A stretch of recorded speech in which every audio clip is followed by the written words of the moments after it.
social. Comment est-ce que vous allez faire en tant que juge pour réjouir l'ordre social? Réjouir l'ordre social, parce que c'est ça même parmi les fonctions de la peine. Rétablir l'ordre social. En la quittant, je ne crois pas. L'ordre social ne sera rétabli dans cette mesure-là. Je m'en vais aborder pour le deuxième aspect, c'est l'aspect professionnel. Vous n'avez plus que 5 minutes. L'aspect professionnel, c'est quand on a parlé de la déontologie de médecin. Il y a des articles qu'on vous a lus ici. Ces articles ont été violés en dehors des articles du Code pénal. Leurs propres articles, leur propre code a condamné. Les codes de déontologie a condamné M. David. Les confrères qui m'ont précédé vous a bien dit, la plainte a été initiée par ses pairs. Il n'y avait même pas la plainte de la maman, la partie civile, ni qui que ce soit. La plainte a été initiée par ses pairs. Donc il y a eu violation. Que dire maintenant des aspects juridiques? L'aspect juridique, il y a les préventions qui ont été retenues. Entre autres, les coups et blessures volontaires, entre autres, la torture et l'atteinte à l'intégrité physique. J'aimerais que Maître Elodie puisse aborder la prévention des coups et blessures volontaires. En 2 minutes. Est-ce qu'il y a d'autres préventions? Oui, nous avons déjà consommé 12 minutes. Cette partie civile, vous venez consuler sur les réparations. Oui. Et si vous voulez des discussions, vous êtes libre tant que vous êtes dans vos 20 minutes. Les confrères de l'autre.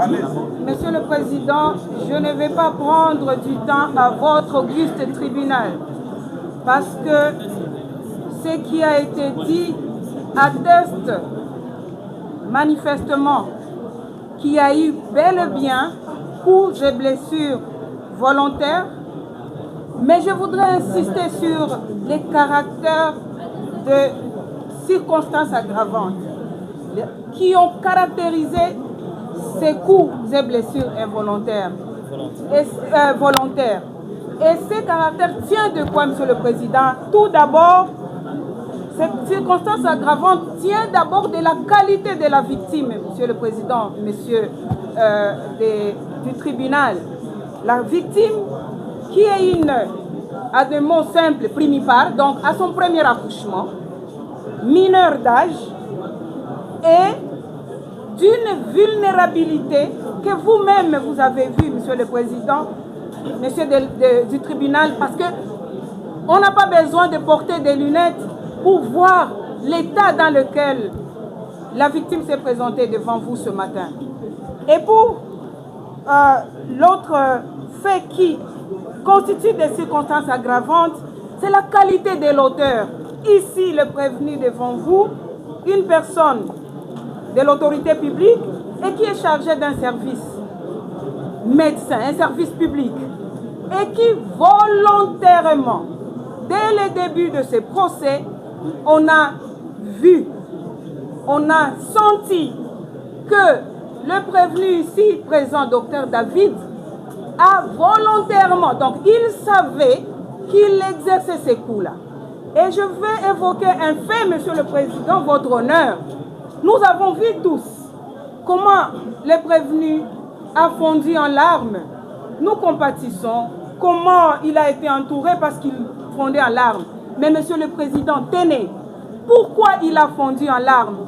Non pas parce qu'il a regretté les coups qu'il a portés sur sa patiente, mais parce que nous, vous, l'opinion, refuse d'accepter que c'est normal qu'un médecin puisse administrer des coups sur une patiente, tout simplement. Et il l'a dit, pourquoi vous refusez de croire ou d'accepter que c'est normal, que c'est ce que je devais faire? Monsieur le Président, votre honneur, ça constitue une circonstance aggravante. Et aujourd'hui, parce que les autres aspects vont être évoqués au regard du temps par les confrères, je me tiens devant vous, Monsieur le Président, pour défendre bien qu'une victime... Je vous ai donné 25 minutes, vous êtes déjà à 22. Bien qu'une victime... Nous suivons aussi. C'est maman pour défendre un principe fondamental, la dignité ne s'arrête pas à la porte d'un hôpital, Monsieur le Président, Monsieur Delacour. Et pour terminer, je vais passer la parole à mon confrère pour les questions des responsabilités civiles. Je vous remercie. Merci. Maître, Merci pour la parole. Le tribunal vous accorde 3 minutes. Nous serons brefs, Monsieur le Président. Allez-y. Merci pour la parole. Nous venons juste ici pour démontrer la responsabilité civile du prévenu comme de l'État congolais dans ce cadre, Monsieur le Président. En droit congolais, pour qu'il y ait responsabilité civile, ça nécessite la réunion de 3 éléments. Le premier élément, Monsieur le Président, c'est la faute. Et dans ce cadre, Monsieur le Président, la faute, c'est la volonté de commettre un acte interdit. Et dans les cas sous figure, Monsieur le Président, le prévenu ici présent aille à commettre les faits pénaux, entre autres, les coups et blessures. Il y a aussi la torture, il y a l'intégrité à la personne, Monsieur le Président, plus la tentative. Là, c'est le tribunal qui va qualifier, Monsieur le Président. Deuxièmement, il faut qu'il y ait dommage. Dans ce cas de Monsieur le Président, les dommages est à démontrer à 3 manches. Il y a d'abord, Monsieur le Président, les dommages qui est matériel. Par le simple fait, Monsieur le Président, que ce procès a causé autant de dommages dans la famille victime. Vous avez 2 parties civiles, Monsieur le Président.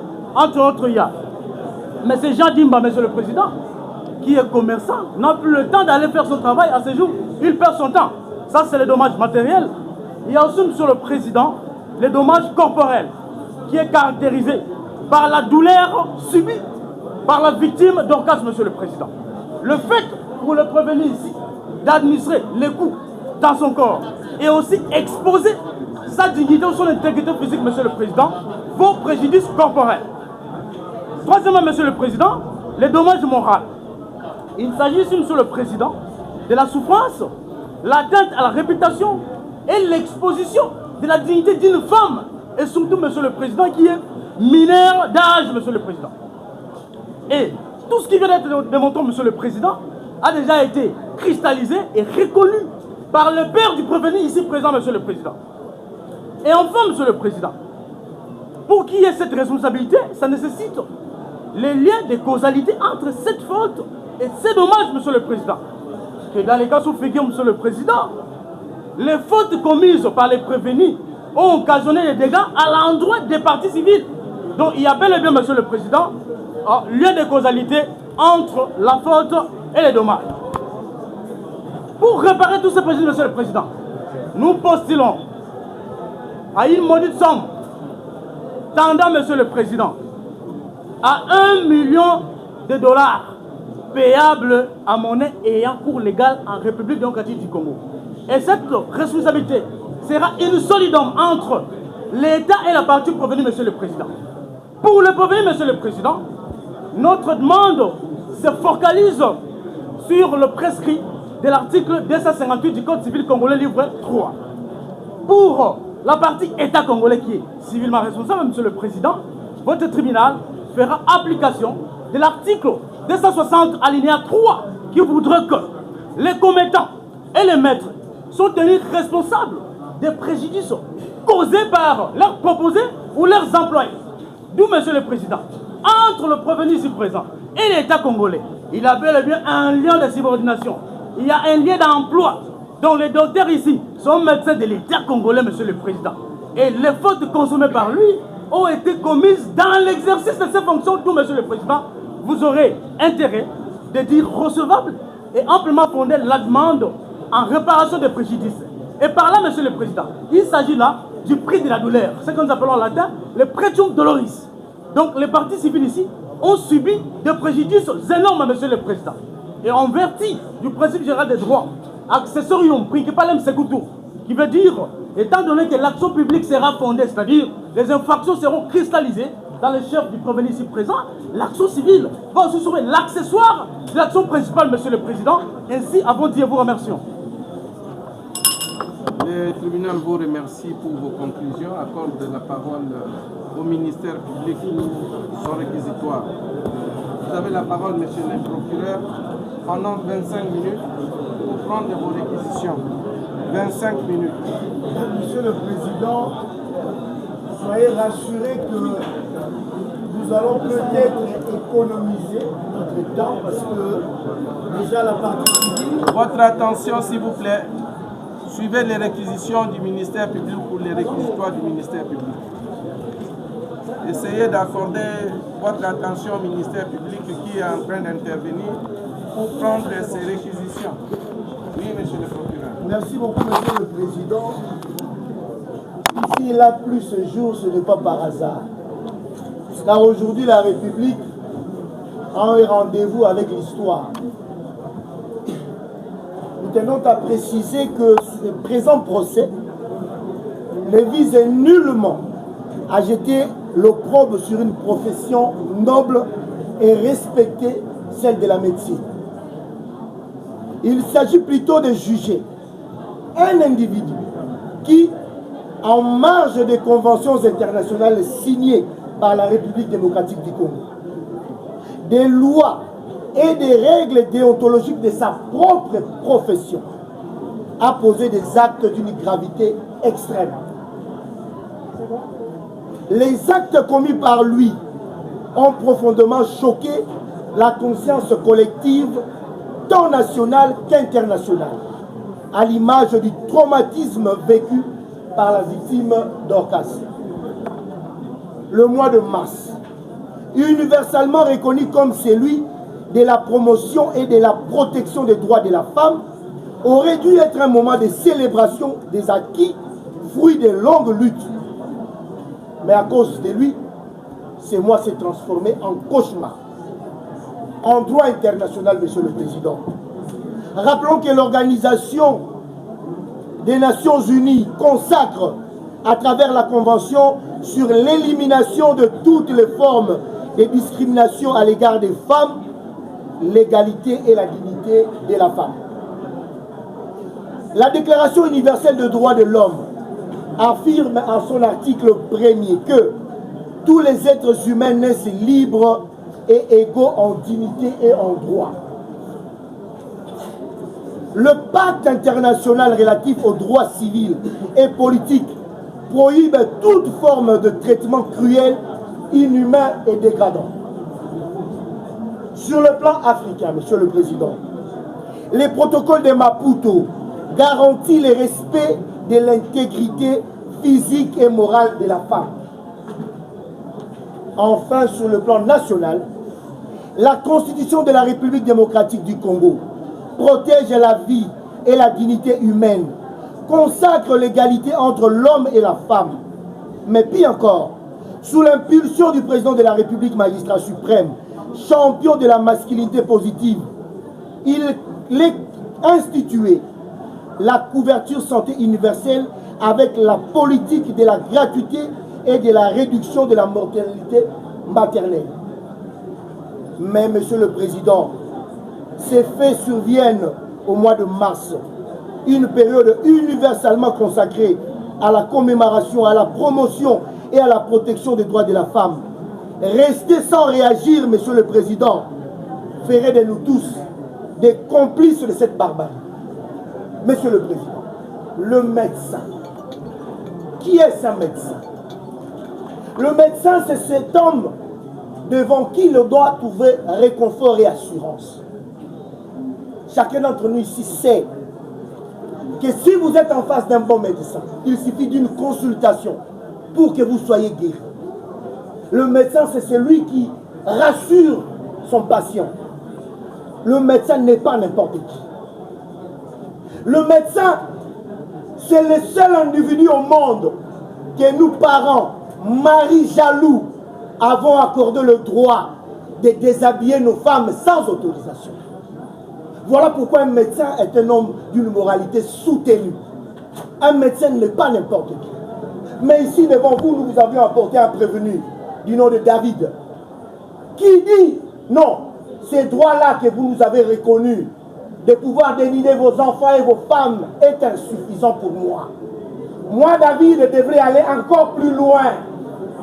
Je me donne le droit, moi, David, de pouvoir encore filmer. Et lorsque cette vidéo devra se retrouver dans la place publique, dans les réseaux sociaux, faire semblant pour dire, je ne sais pas qui avait publié. mais Seigneur, quelle légèreté. Pourquoi as-tu pris ces risques-là? As-tu le droit de se prévaloir de sa propre turpitude? Nous disons non. Non, Monsieur le Président. Nous allons y revenir parce que nous ne sommes que dans les faits. Notre collègue va aborder les questions de droit, surtout que les faits ont été déjà éloquemment détaillés par la partie civile. Monsieur le Président, les docteurs ici présents, David, s'est encore donné le droit de pouvoir battre une femme en instance d'accouchement. Quelqu'un m'a posé la question, pourquoi avez-vous amené la Bible dans un procès pénal? Je lui ai dit en entrant que je suis opposé à un pasteur. J'aimerais bien lui opposer son ouvrage de tous les jours, les livres saints, les livres sacrés. Docteur David oublie, pasteur de son état, que dans Genèse chapitre 3, verset 16, Dieu a dit à la femme, j'augmenterai la souffrance de tes grossesses, tu enfanteras avec douleur. Ça c'est l'Éternel Dieu qui parle. Mais un pasteur de son état empêche une femme d'avoir des douleurs. Il est surpris qu'une femme puisse réclamer avoir mal. Mon Dieu, qui d'entre nous est pasteur? Heureusement pour Dorcas, Dieu ne s'est pas arrêté là. Car Dieu dans Romains, chapitre 13, verset 4, a dit, le magistrat est le serviteur de Dieu pour ton bien. Mais si tu fais le mal, crains, car il ne porte pas une épée en vain.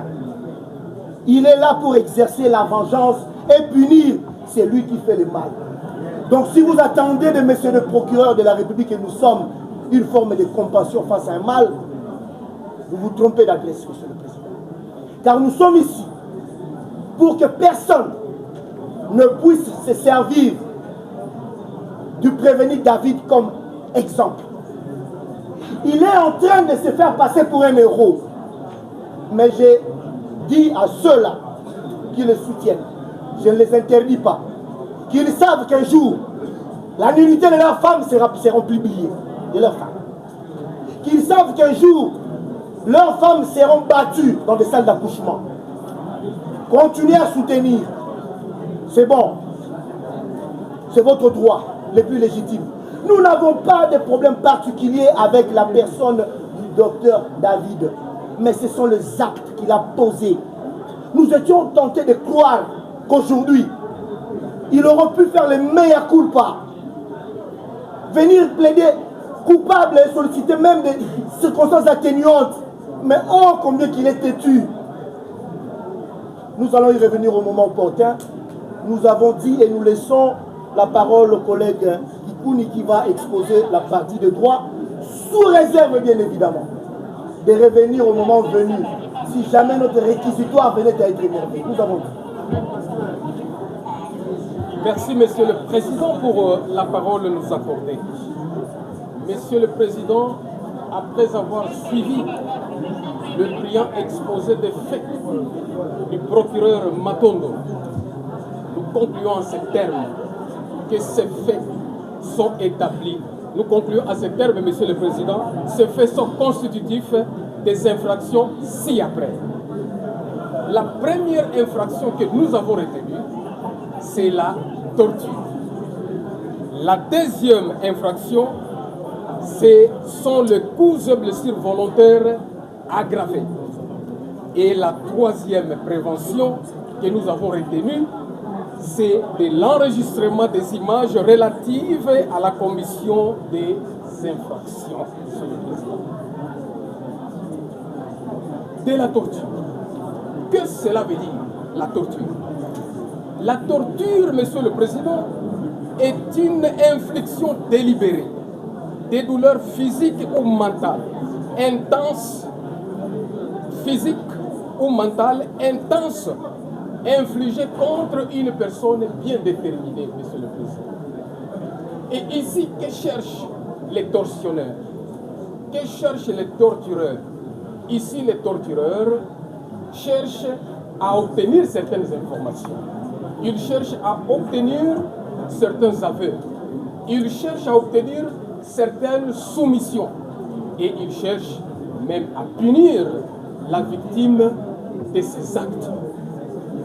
Monsieur le Président, la torture, c'est un acte cruel, dégradant. C'est un acte qui attente à la dignité de la personne humaine, Monsieur le Président. C'est ainsi que cette notion a été criminalisée, Monsieur le Président, par la loi numéro 11/008 du 9 juillet 2011 portant criminalisation de la torture. Cette loi avait inséré, Monsieur le Président, dans le code pénal l'article 48 bis. Et c'est cet article qui incrimine les actes de la torture, Monsieur le Président. Ainsi, c'est l'élément légal. L'élément légal étant le cas sous examen, c'est l'article 48 bis, Monsieur le Président, du Code pénal livre 2. De l'élément matériel, Monsieur le Président, dans les cas sous examen. L'élément matériel ici, c'est le fait pour le prévenu David de procéder au recoudrage à sec de la demoiselle, de la dame Moya Dorcas, sans utiliser de l'anesthésie, Monsieur le Président. Et ici, nous faisons observer, ce n'était pas pendant l'accouchement que le prévenu David a y rencontré Madame Dorcas. C'était tout juste après accouchement, lorsqu'elle a déjà connu de la déchirure, Monsieur le Président. Tenez, Monsieur le Président, ce n'est pas pour rien que nous avons eu à faire observer que la République, est-ce qu'elle continue? Nous disons oui. Nous avons deux dates, Monsieur le Président. En date du 10 février 2026 et en date du 2 mars 2026. La pharmacie Saint-Sauveur a subventionné des quantités énormes, Monsieur le Président, de produits pharmaceutiques, dont plus ou moins 300 ampoules de l'anesthésie. Mais le prévenu ici présent, il s'est abstenu de faire référence, de faire intervenir l'infirmier anesthésiste ou les docteurs anesthésistes, Monsieur le Président. Il a voulu continuer à recoudre, à suturer la victime à sec. Et pendant que cette dernière pleurait et pleurnichait, il lui avait fait même observer que ça faisait très mal. Voici, Monsieur le Président, les preuves y afférentes où la pharmacie Saint-Sauveur a subventionné conséquemment. Je m'abstiens de donner les montants, le chiffre en dollars, Monsieur le Président.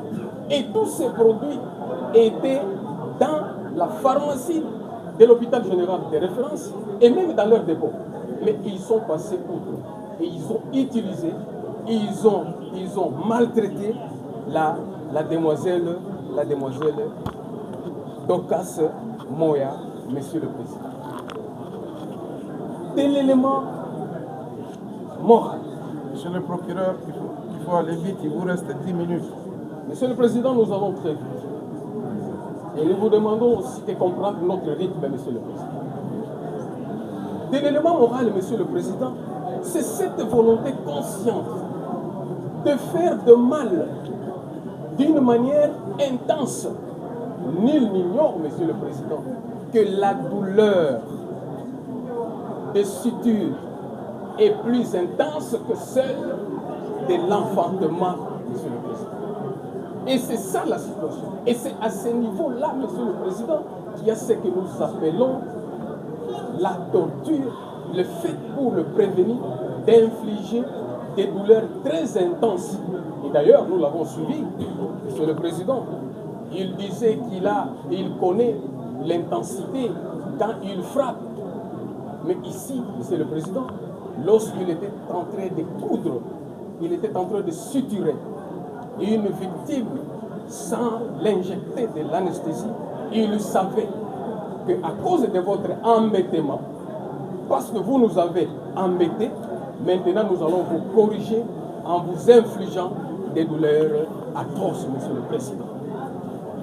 Lorsque vous serez dans votre délibéré, vous allez constater que l'infraction de torture est constituée en fait comme en droit, Monsieur le Président. Des coups ou blessures volontaires aggravées. Monsieur le Président, cette disposition ou ces dispositions sont prévues dans le Code pénal, le livre 2, articles 46 et 47, Monsieur le Président. Et ces articles nous démontrent clairement que le coup, c'est un choc. Le coup, c'est un acte positif porté sur la personne d'autrui, et ceci pour faire du mal, Monsieur le Président. Et ici, vous allez constater, et lorsque vous aurez même à visualiser la courte vidéo, vous verrez, Monsieur le Président, que le prévenu ici présent a administré des coups, porté des coups de poing, le coup de gifle, il portait même les coups de pince cochés qu'il portait entre ses mains, Monsieur le Président. Et pendant qu'il s'est comporté comme ça, d'une manière barbare, il suivait sa victime. Celle-ci est descendue, il l'a suivi. Celle-ci est rentrée, il l'a suivi. Et en lui donnant même des ordres. Et c'est cette situation que nous nous sommes dit, Monsieur le Président, où sommes-nous? Quelle est cette contradiction, Monsieur le Président? Il nous disait tantôt que la victime n'avait que 2 heures de vie. Mais quelqu'un qui a 2 heures de vie, vous lui administrez encore des coups. Ce qui veut dire que vous empirez sa situation, Monsieur le Président. Qu'est-ce que cela veut dire? Pourquoi cette contradiction, Monsieur le Président? Il a porté des coups. Et c'est un cas ici que nous disons que c'est un cas anodin, Monsieur le Président. Parce que souvent les médecins sont poursuivis des infractions non intentionnelles. Mais ici, nous nous retrouvons en face des infractions intentionnelles. Pourquoi, Monsieur le Président? Parce que le prévenu, il s'est détaché de sa qualité de médecin lorsqu'il était en face, Monsieur le Président, de la demoiselle Dorcas.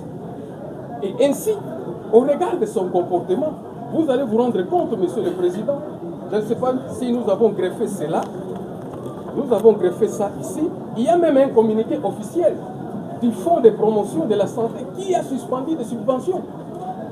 Pourquoi il a suspendu? Parce que les responsables des fonds de promotion de santé étaient stupéfaits de voir des comportements barbares, des comportements cruels, de voir un médecin de son état porter sans tenir compte des réclamations et des observations de la victime. Et pourtant, il y avait une possibilité de diminuer les douleurs que cette dernière connaissait par les produits qui étaient logés dans sa pharmacie. Ainsi, cette volonté opérée d'une manière éclairée, d'une manière délibérée par le prévenu, constitue, Monsieur le Président, l'élément moral qui l'a poussé ici d'administrer des coups, de porter des coups de poing contre cette demoiselle, cette pauvre demoiselle, telle que le procureur Matondo a dit. Si cette femme-là était une riche, si cette dernière avait payé sa facture, nous ne pensons pas que ces médecins, ce prévenu, pouvaient se comporter de la sorte, Monsieur le Président.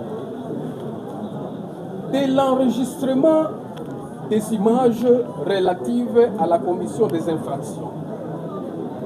Monsieur le Président, cette infraction est prévue dans le code du numérique.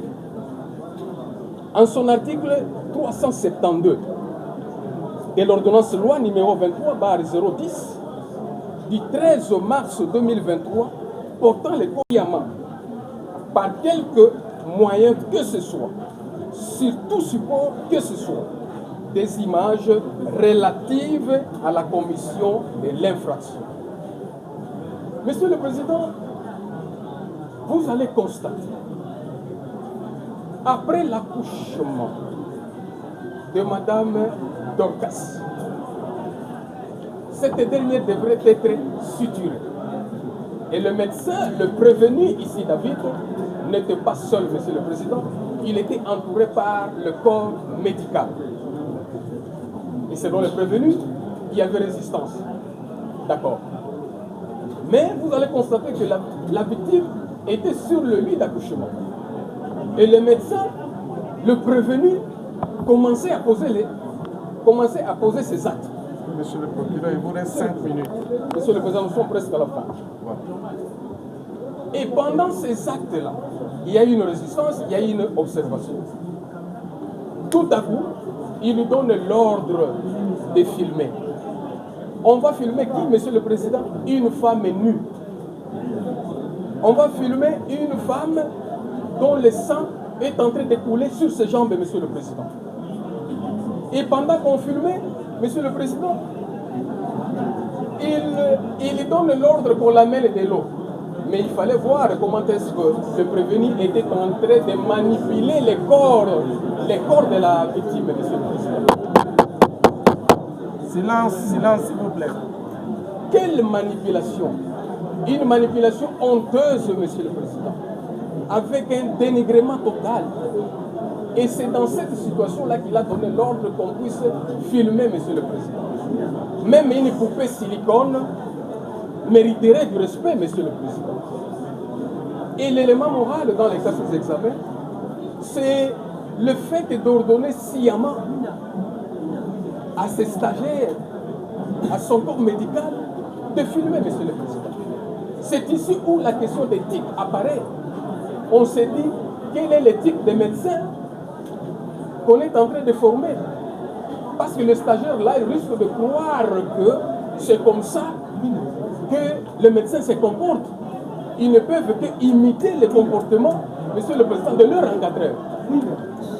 Lorsque vous aurez à vous allez également dire, établir en fait comme un droit cette prévention-là. Je m'en prendrais, Monsieur le Président, si je ne pouvais pas jeter un coup d'œil ou placer un mot sur l'état de nécessité. Ici, je ne peux pas entrer dans les considérations théoriques, Monsieur le Président. Pour ceux qui veulent comprendre cette notion, ils peuvent consulter l'ouvrage du docteur professeur Nyabirungu, droit pénal général, traité de droit pénal général, à la page 168, Monsieur le Président. Mais ici, dans le cadre médicinal, les droits médicaux protègent la liberté individuelle, même face au risque de mort, Monsieur le Président. Et le médecin, le prévenu tel qu'il est là, il n'a que les droits de l'obligation, il n'a que l'obligation des moyens, mais il n'a pas l'obligation de résultat, Monsieur le Président. Et aussi, les violences ne peuvent pas être éludées par la notion de l'état de nécessité, Monsieur le Président. Et tel que nous avons dit la fois dernière, le comportement normal, c'est de faire observer aux malades, aux patients, les conséquences de ces actes ou de ces refus, Monsieur le Président, d'être traité. Et lui devrait se limiter à ce niveau, Monsieur le Président. Monsieur le Président, parce que le temps fait défaut, on pourrait développer davantage pour éclairer votre religion. Mais nous pensons que vous nous avez suffisamment saisi. Lorsque vous aurez à vous retirer, Monsieur le Président, vous direz établi, en fait comme en droit, les infractions des tortures, d'enregistrement des images relatives à la commission des infractions, des coups et blessures volontaires aggravés, tels que prévus et punis respectivement aux articles 48 bis du Code pénal livre 2, tel que modifié par la loi numéro 11 2017-008 du 9 juillet 2011 portant criminalisation de la torture, tel que prévu par l'article 372 de l'ordonnance loi numéro 23-010 du 13 mars 2023 portant code du numérique, de l'article 46 et 47 du code pénal livre 2. Et en conséquence, Monsieur le Président, vous condamnerez le prévenu David Balenengai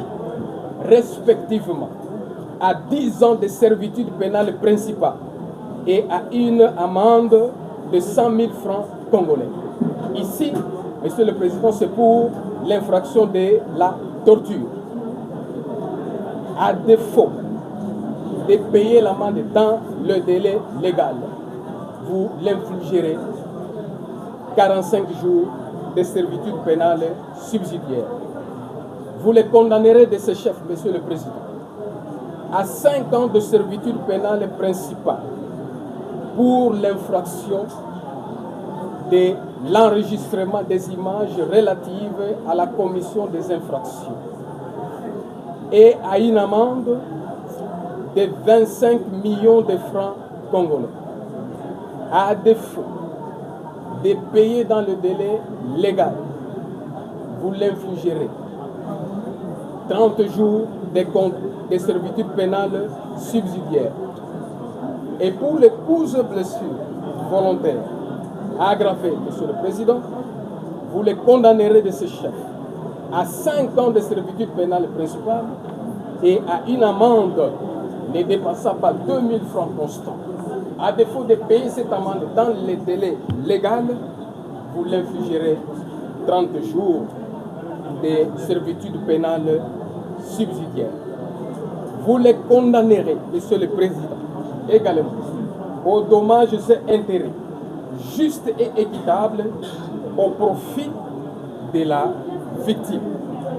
Monsieur le Président, vous allez constater que toutes ces infractions ont été commises sur un concours idéal.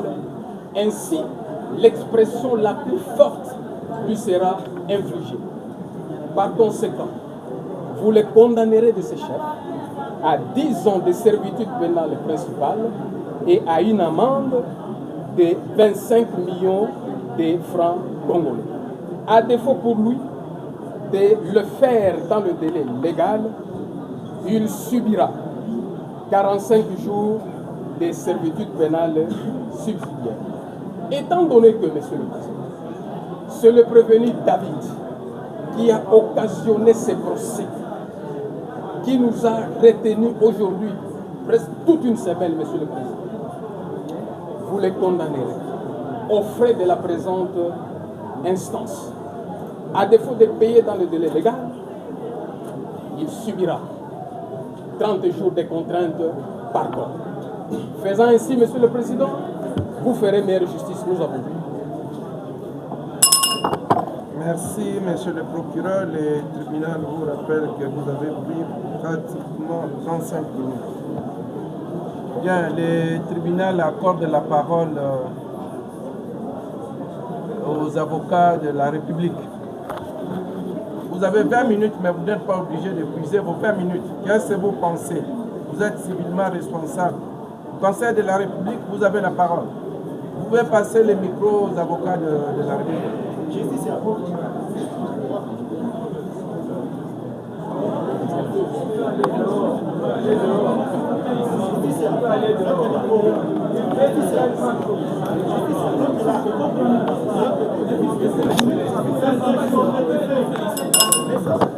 Mais pourquoi on ne peut pas poursuivre ici?